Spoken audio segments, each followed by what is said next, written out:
take my case, take in Tamil Nadu, you have ATRs operating continuously. We have about 7 services to each of the cities regularly every hour.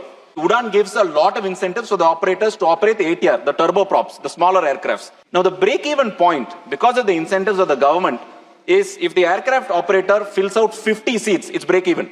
So about 80 seats, 30 seats is profitable. Now same aircraft, if they are able to use the larger aircraft, the jet engines, the break-even points out of the total 186 seats comes to approximately 110 seats, madam. So you see the unfair situation created to the consumer, where he has to use a turboprop but still be profitable, where the government intention was to connect to far-flung areas. So the request is, please give the UDAN scheme, focus it to far-flung areas in the northeast, where they can actually get air service and pricing, and not the well-connected markets, where the participant use this scheme to connect only well-connected markets and actually gouge pricing. And jet engine prices are actually cheaper than the turboprop, madam. Through you, madam, I asked the department to actually check on the effectiveness of the UDAN scheme on the non-commercial routes which they actually wanted to implement. The fifth point that I want to make here is infrastructure development. For whatever reason, all the policies have a very high entry point, madam. Of course, the government wants proper airport operator, well-funded airport operator who can actually tap the global markets.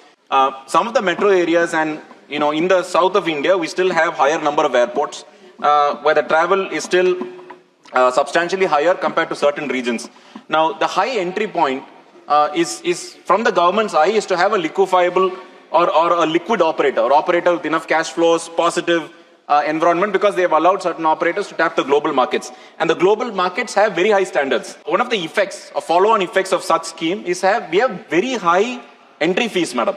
For the ticket, almost 25% of the ticket cost actually goes into taxes and airport fees, which the government is right to give the airport operator. But what happens is this very high entry point actually creates the opposite effect of what the government wants to do, which is actually keep prices low.